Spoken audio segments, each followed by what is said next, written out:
So welcome to our interview with artist Richard Haynes. My name is Michelle Graves, and I am the assistant curator at the Morris Museum. I was first introduced to Richard Haynes Jr.'s art through the For the Culture, By the Culture exhibition that we're hosting for Art in the Atrium, Inc. here at the museum. And he was a featured artist amongst their artists in the past 30 years of their exhibition history. And that is how I came to meet Mr. Richard Haynes. So I have a few questions for you today, just to kind of get to know you a little better and find out more about your background as an artist and what drives you as an artist, what inspires you. And so I appreciate you being here with us today. Well, I'd like to thank you all for giving me this opportunity. So I know that you are the Associate Director of Admissions for Diversity at the University of New Hampshire, and you are a full-time artist as well. How do you manage to balance all of that? Well, my colleagues at the office would say, they say it to me all the time, so when are you going to retire? Where do you get the time to do all of this? And I tell you, being in the admissions office, meeting students from around the country gives me the opportunity to focus on topics that I'm going to paint, because these are young, energetic minds. Even on the campus, what are they discussing? What are the things that they're talking about? Those are the kinds of things that fuel my work. So yes, I work 8 to 4:30 at the university, but I can tell you, if I can remove this camera and take it over to my library, you will see sketches and drawings and books of all kinds. And so I come home, I am just as passionate about working as an admissions counselor because it fuels my work, the topic of my work, and I am passionate about getting that work out as quickly as possible to my audience. So I'm never, ever exhausted, except for this weekend was an exhausting weekend. I was working with a group of students in Concord, New Hampshire, doing a DEI mural, and you can find it on Instagram.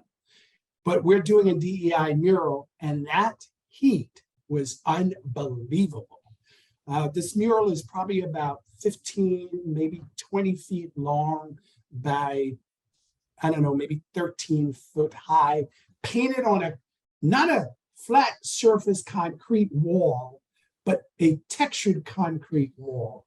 And believe me, it was brutal. So it's the only time that I really got exhausted balancing both parts of my life.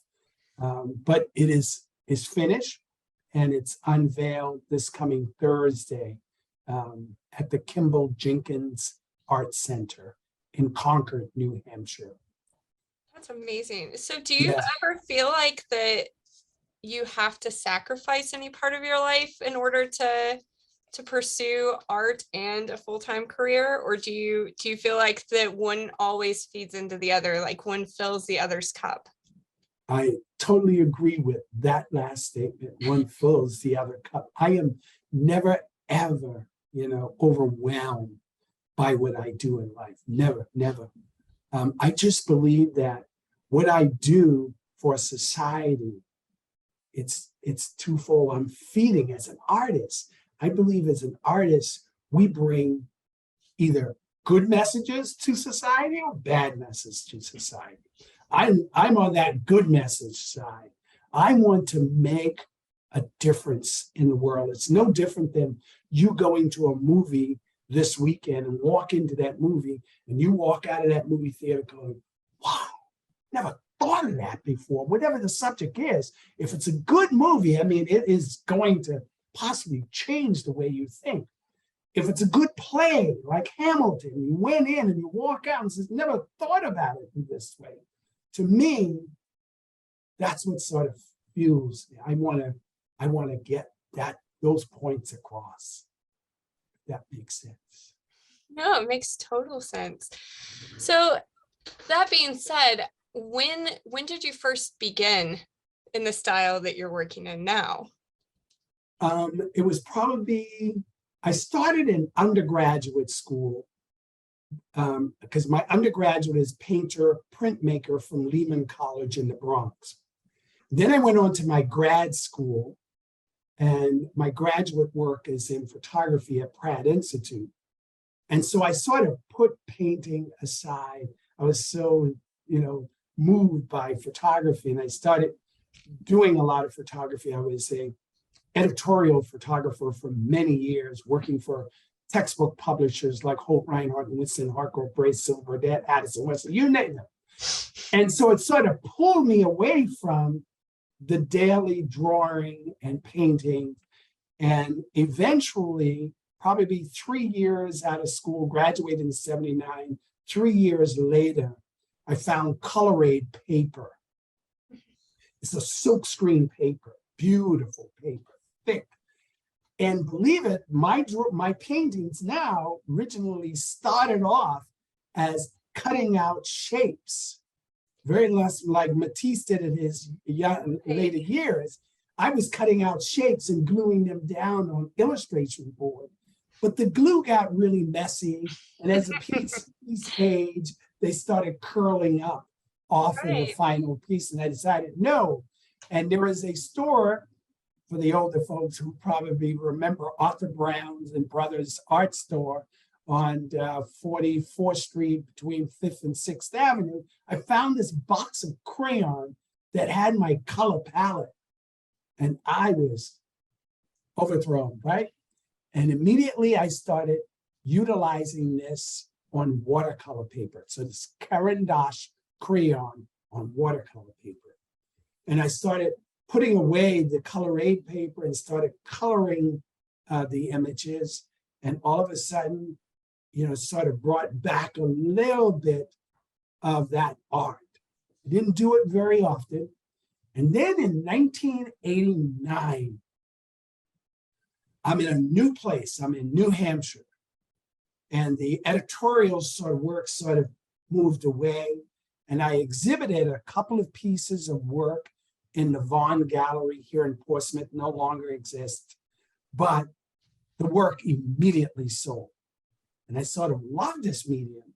And there in 1989, I started developing my paintings. Still doing photography at the same time, but photography now was more editorial. And I became a professor at McIntosh College, teaching photography and two-dimensional design. But then the paintings started growing and the drawings started growing. I was also doing work earlier with, and that's when the group that you're now exhibiting with is when I started showing a lot of the work that I had been producing. So. Perfect. So how would you say your style has changed over time? And I'll go ahead and share some images you sent to me. Yeah. So let's see. So, Here we go. In 1989, beforehand, I was making pretty pictures, right? Most college students, when they get out, I didn't have, photography was really my thing. And I didn't have a real, topic or subject to paint on. But in 1989, I went through a horrible time in life financially. I relocated and the relocation did not work out. And it was absolutely horrible. I believe it or not, I contemplating ending life, right? And then all of a sudden, it was just sort of a divine, sort of a spiritual awakening that told me that if you feel this way about yourself, you've got to get to know yourself. And so I began to do art therapy. In order to get through that dark area that I was in, I started researching. And that's what I do now. Every series of work that I work on, I always research it. What's the topic? So here in this particular one, the topic was who were your forefathers? So I had to go all the way back to slavery to truly understand what is the purpose of slavery. And the purpose of slavery, what I discovered, was economics. That's all it was. It's about the money. And then when I found that out, I decided I've got to do a story about this, the brutality of slavery.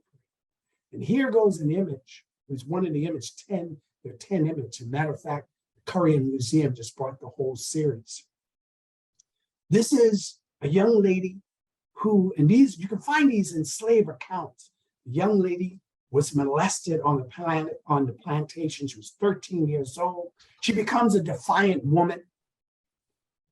She has a family now, 3 boys, a husband, and she's a defiant woman on this plantation. And the plantation owner has to put her in check. And in doing so, kicked her door in one evening, pulled her out, tied her wrists together, and lynched her in a tree, hoisted her up in a tree, bullwhipped her 45 times, dropped, left for death, but she doesn't die.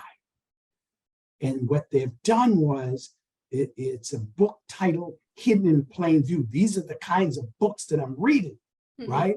And it talked about how messages stitched in the quilt helped slaves escape into freedom. You could show the other slide on this as well. There we go. And so these are a couple of patterns. That first one was flying geese.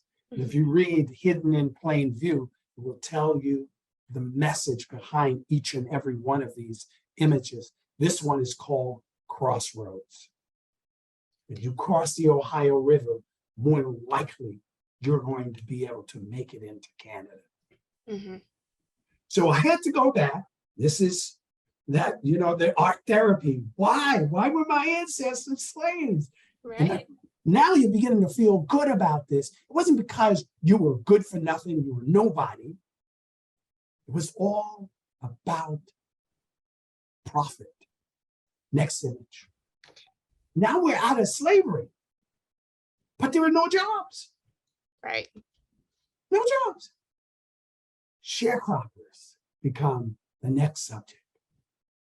I was born a sharecropper in the Deep South.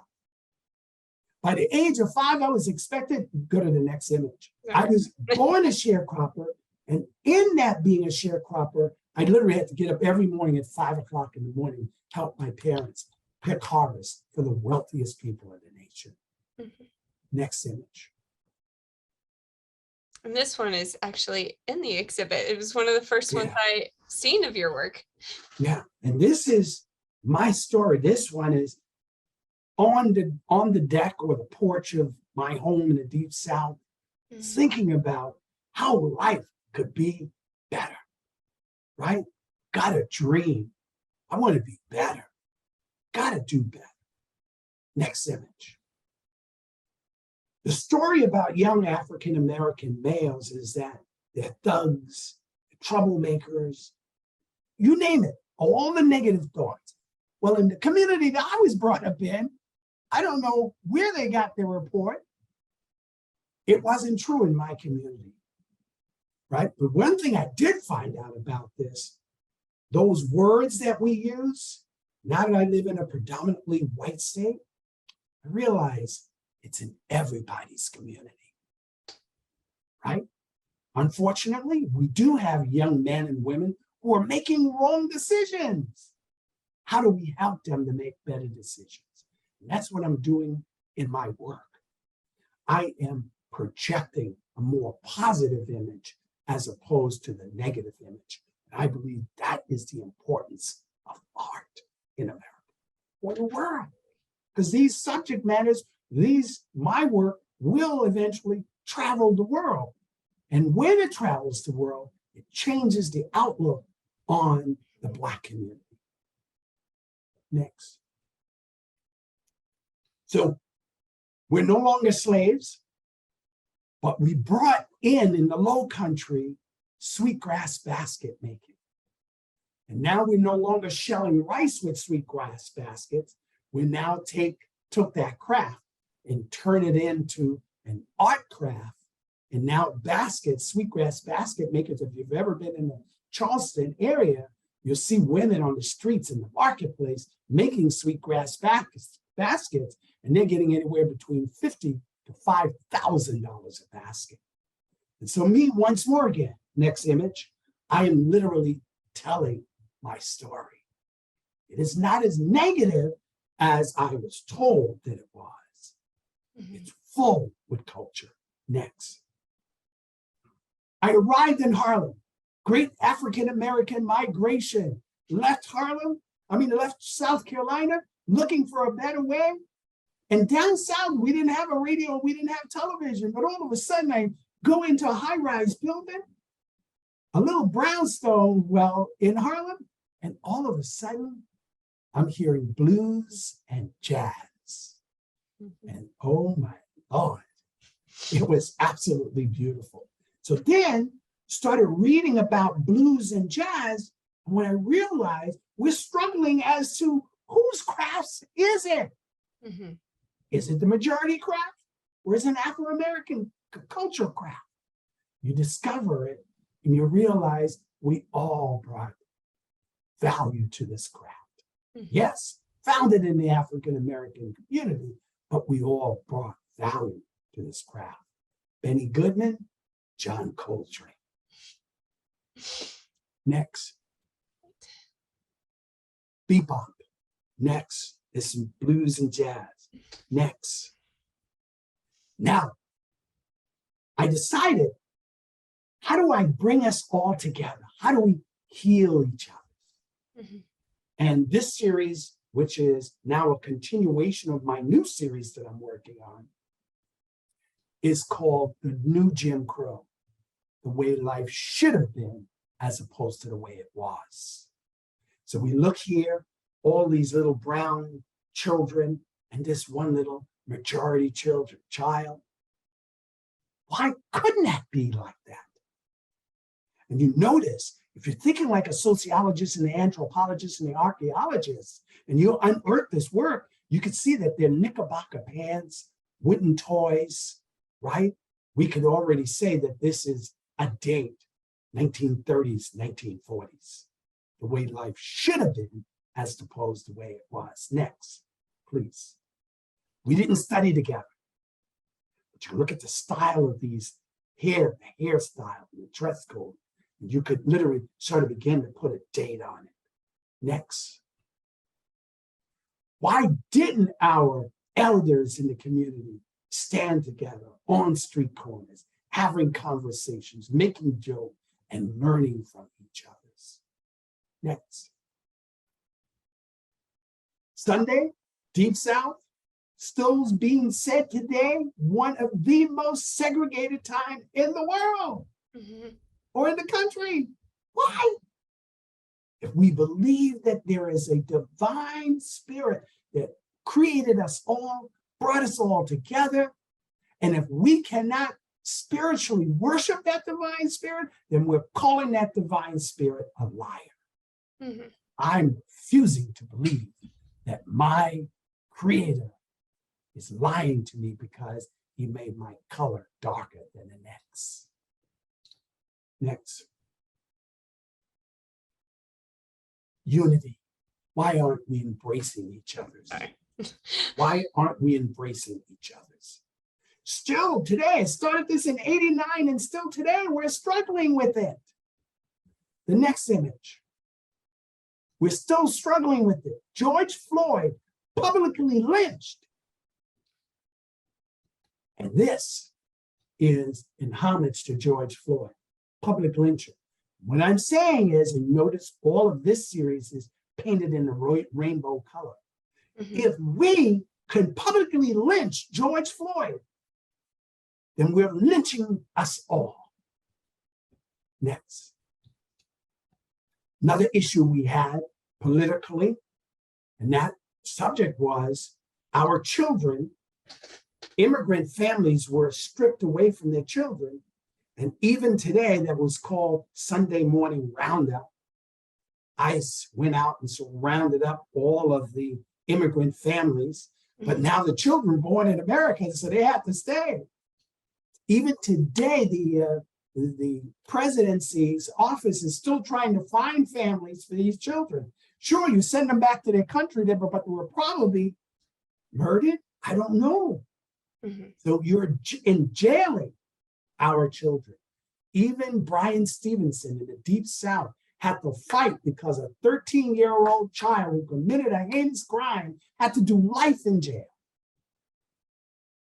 How can we do this? Next. Hands up, don't shoot. But if all of us work together as one in a spiritual way, that's the power of the dove and the peace of the dove, this would be one awesome world for all of us. Next. And guess what?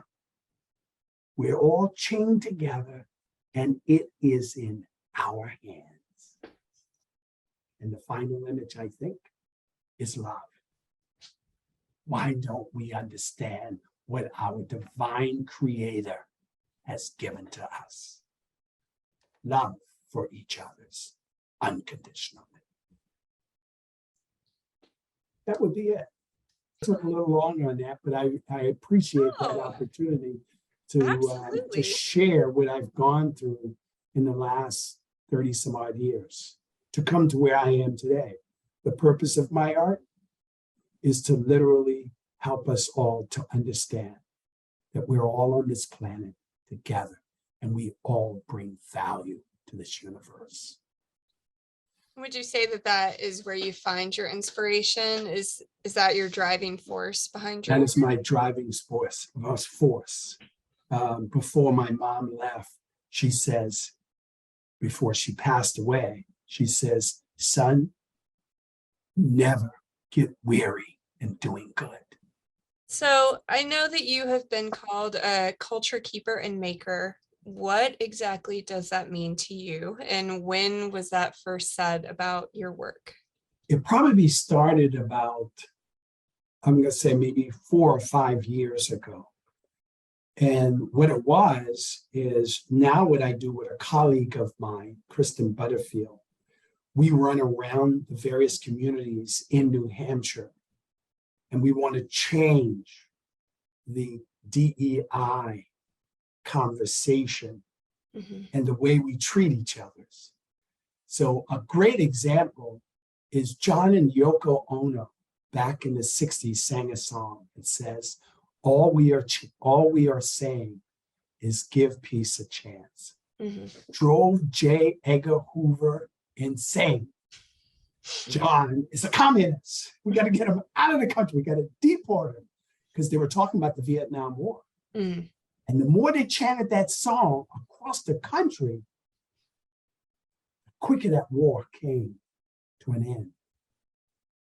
So today, when we look at it, they kept the culture of their time. And they made a culture in their present moment because that war came to an end. James Brown in the 60s sang a song. And it says, say it loud, I'm Black and I'm proud. And African Americans started wearing afros and dashikis, celebrating their culture. And there's so many other songs. If we go and look and listen to the music of the late 60s and the early 70s, these people, if we listen to the song today, we're still struggling with the issues. But if we listen to the songs today, there were cultural keepers and there were cultural makers. So my colleague and I run around the state doing DEI conversation. And we are asking our audience participants to, now that you've heard the DEI conversation, utilizing my style of work, illustrate the conversation we just had. And so people started dubbing me as cultural keeper, because what I'm doing is keeping the culture in this town or whatever town we're in, keeping the culture. Here it is. We're right here in this moment. What is it like? And then we're saying we're going to put it up as a mural right? Next Thursday, everybody's going to come and see this mural. And when they get to see the content in this mural, hopefully when they leave, they would change their thoughts about DEI conversation. So that's the idea of cultural keeper, keeping a culture at this moment. What's going on at this moment? The image that we illustrate, how would that image help us to see differently as we move forward?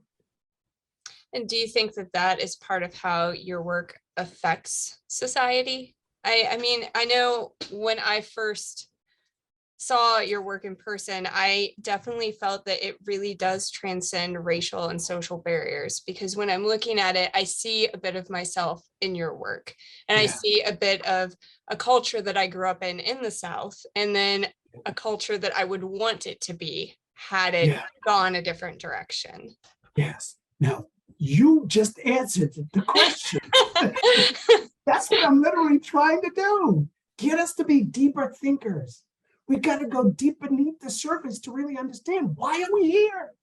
What are we doing? Right. You're killing off some of the most extraordinary doctors and lawyers and scientists and engineers. Mm-hmm. Why? We're undereducating communities. But wait a minute. Everyone brings value. Everyone brings a gift that they need to bring forth. Mm-hmm. And if we continue to do this, we're going to struggle. We're going to suffer. Right. So then, who has influenced you artistically? Who's inspired you artistically? Would you say that there are specific artists, musicians? Yeah. Picasso says, I design before I paint. Mm-hmm. I design, so I have a little leaflets here. So my next series of work, I don't know if you can see it, but I'm designing before, sorry about that. Let's see if I can do it this way. I'm designing before I paint, right? So let me come up with another one here.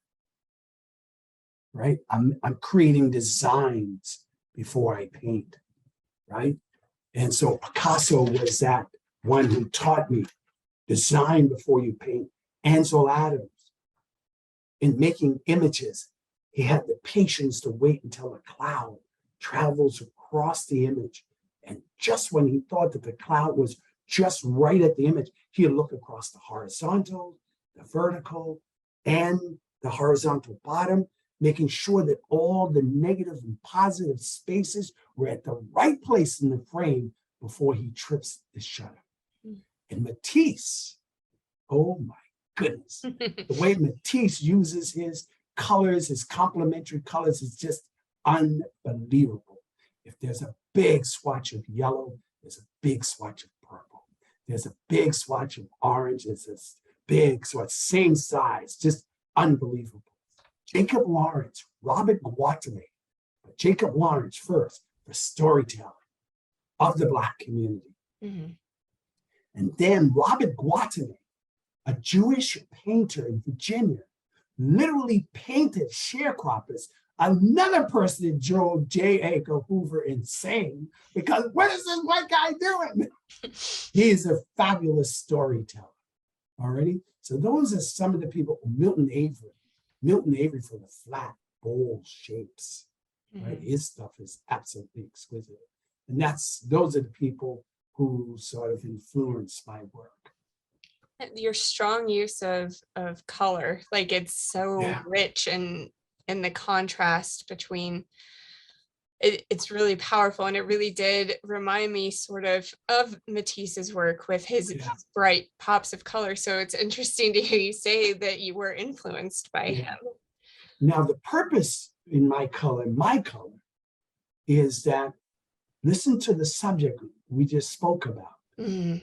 Well, gloomy stuff, right? But what I'm trying to do is, even in the midst of the gloom, the darkness of the issues in our world, so it's not just our country, in the world. And that was the purpose of the Circular series.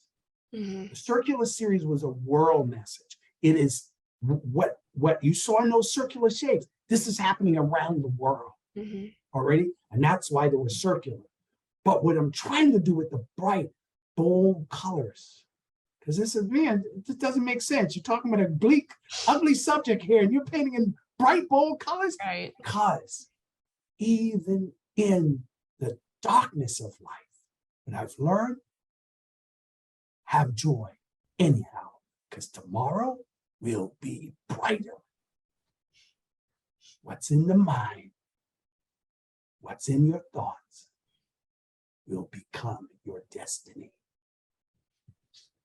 So I know a lot, we've discussed a lot of your work has ties to a lot of social issues and civil rights issues and slavery and what's happened with George Floyd. Would you say that this has always influenced your work as part of your personal narrative of figuring out your story?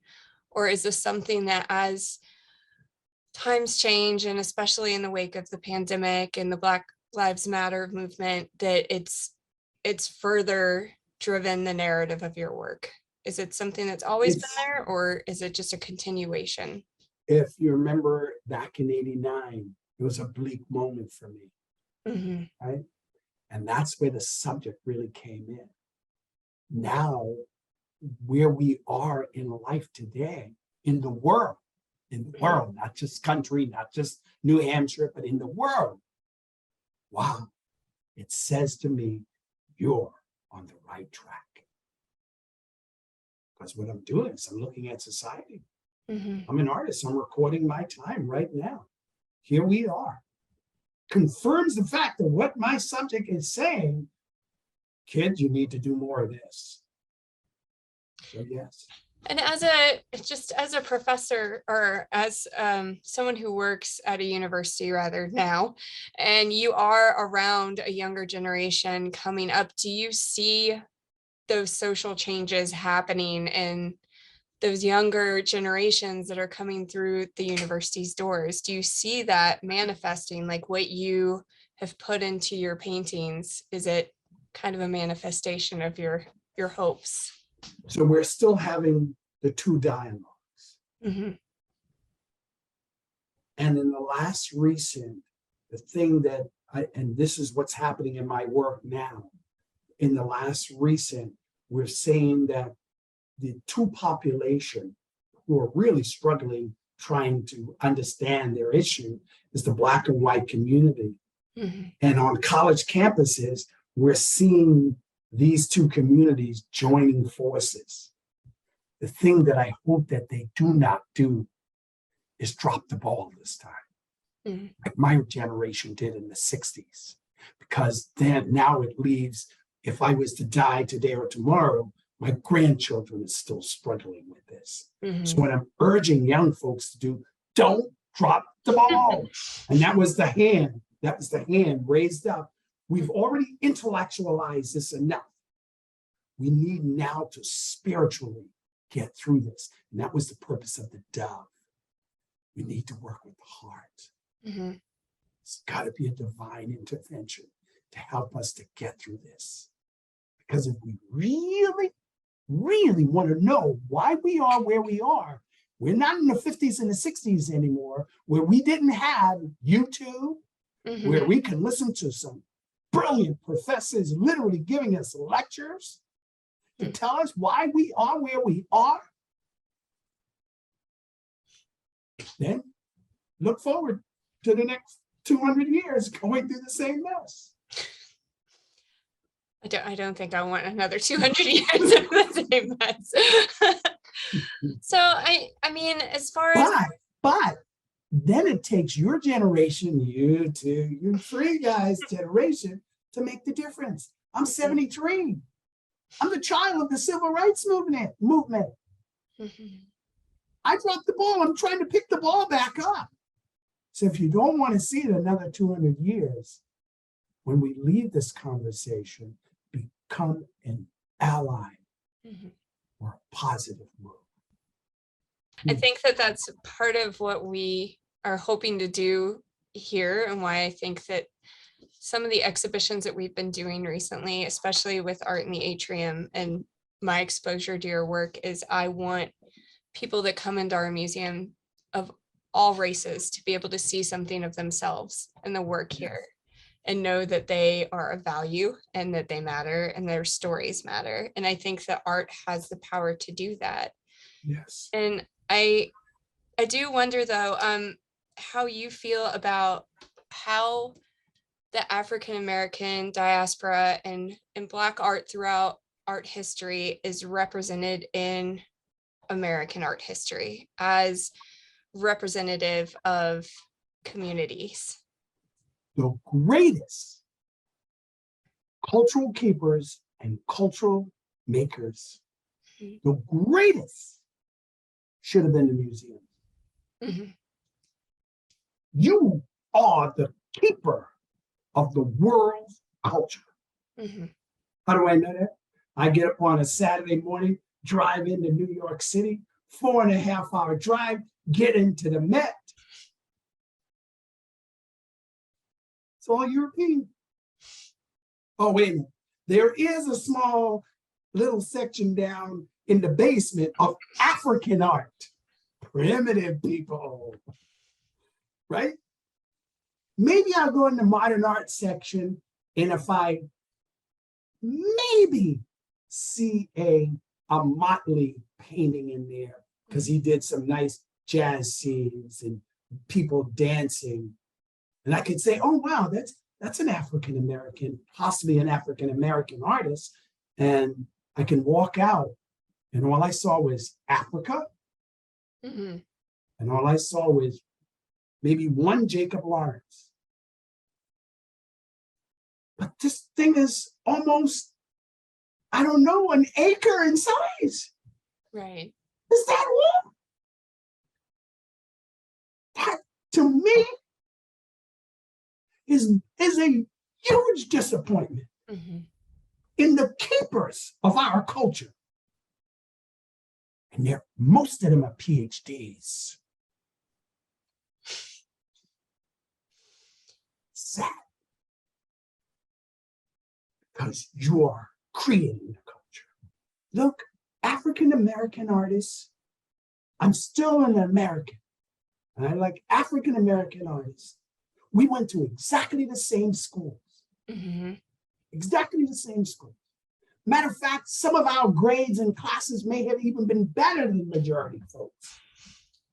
But we come out and, wait a minute, 3.85 GPA when I graduated. That meant that I was good. Right. But you're not good enough to be in our collection. Wow. Then why did I spend my money to go to art school? Matter of fact, in one of my graduate class, my graduate photography class, I said, there are no Black photographers. According to what the world has told us, there was Polk, an 1800 photographer. There was Gordon Parks, 20s, 30s, 40s, 50s, 60s, so many more.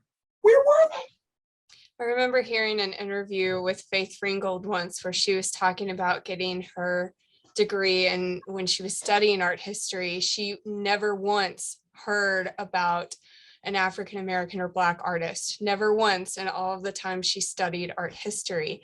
And even when I went through undergrad, it was few and far between in the books. And I know people like David Driscoll spent his entire career working to make sure that African American artists, Black artists were represented in just American art history alone.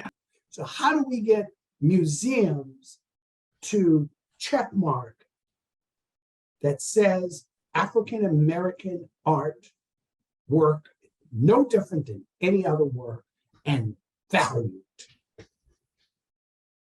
is the way to change it. Mm-hmm. It's the way to change it.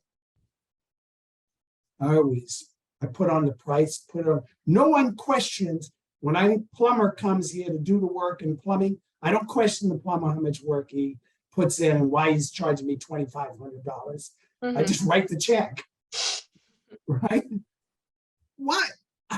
My drawings, some of those drawings take 24 hours to do. That's just coloring it in. That's Right. nothing to do with concept and ideas and thoughts and sketches and much and research. I'm sorry, I went to school for art. I didn't go to school to be a plumber or an electrician or a dentist. Right. So how do I'm trying to tell my audience, you're not coming in here, they're coming in my living room with the interior designers and, oh yeah, this one would go nice with the spread and the color and the wall. No. It's what happens when you change your spread. You're gonna throw the work away? No. I understand. I love the fact that you want to match it with a color, but I want you to understand that it brings value to you. Mm-hmm. It's in your state museum.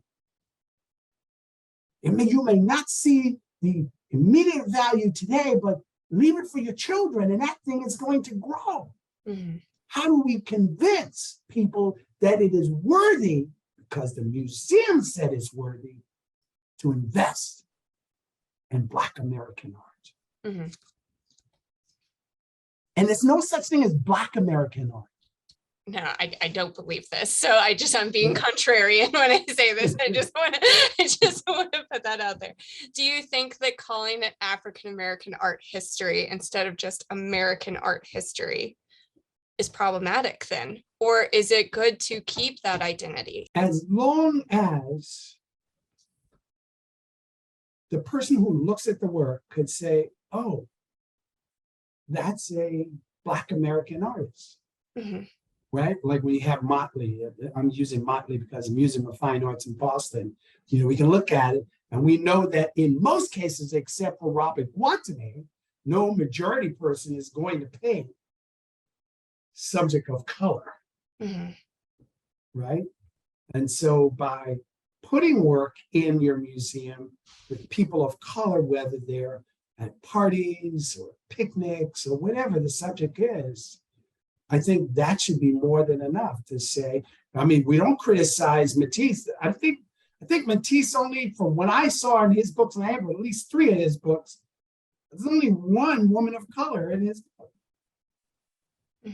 So I automatically know that Matisse is a white guy. Yeah. So how do you get it across? How do we separate the fact? Because for me, I think that the word Black folks still bring a negative connotation to America.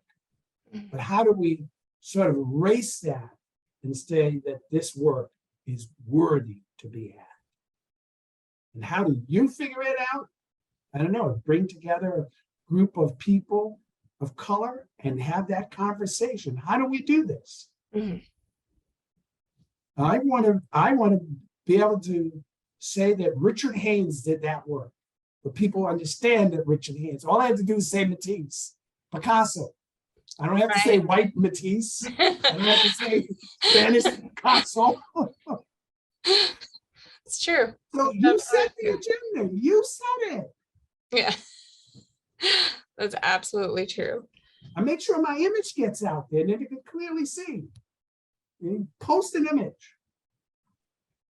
And eventually we'll know that, oh, this is an African-American artist. So do you have, were there any, I know you grew up in Harlem, and it was well after the end of the Harlem Renaissance, obviously, but growing up around the influence of that area and that artistic movement, the reverberations of the Harlem Renaissance lasted for forever.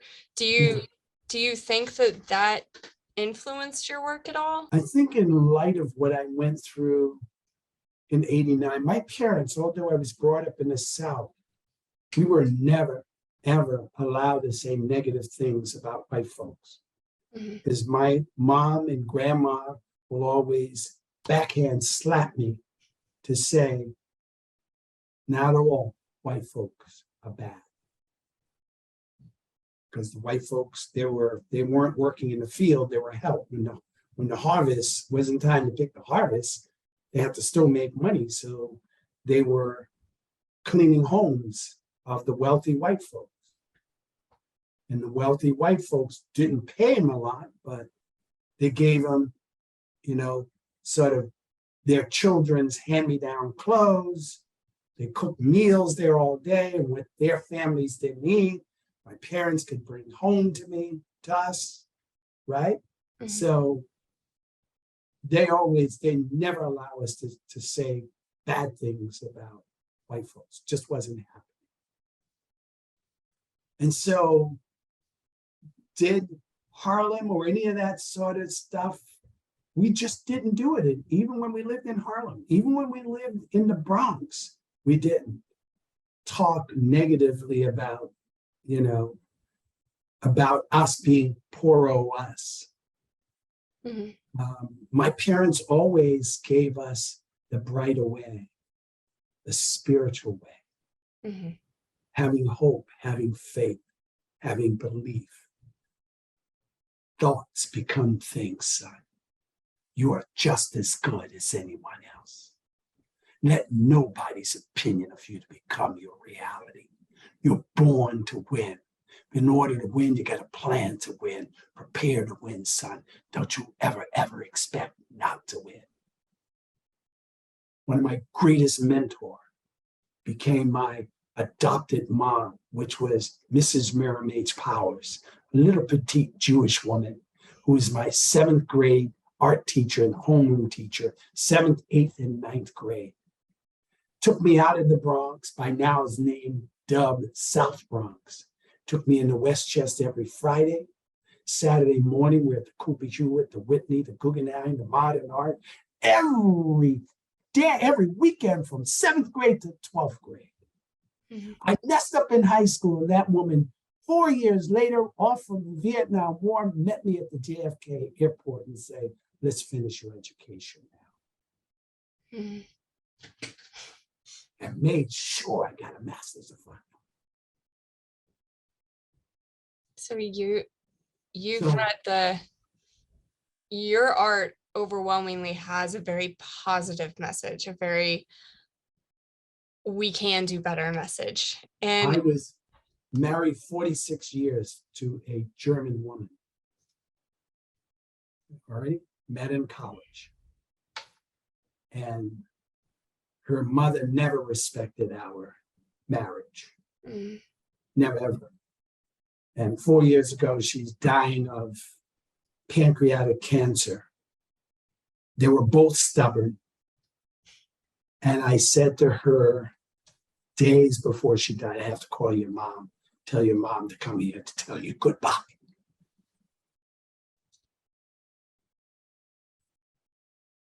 10 great-grandchildren, and she doesn't even know she has them. Mm.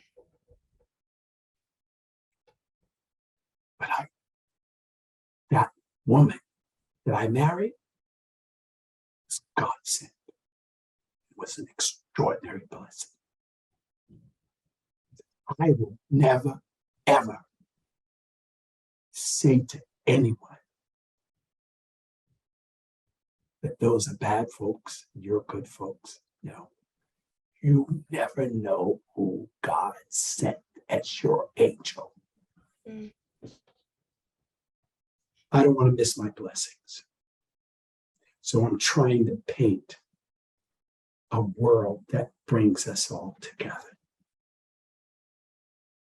Thank you for taking the time to be here and for sitting down with us at the museum and for allowing us to exhibit your work. And hopefully we as an institution do better. And Yeah. as we move forward, continue to keep on the path that we're on and keep everyone's stories included. That's right. Just keep in mind, you're the greatest center for cultural keepers and cultural makers. All right. Thank you, Richard. Thank you all for allowing me this opportunity. Thank you.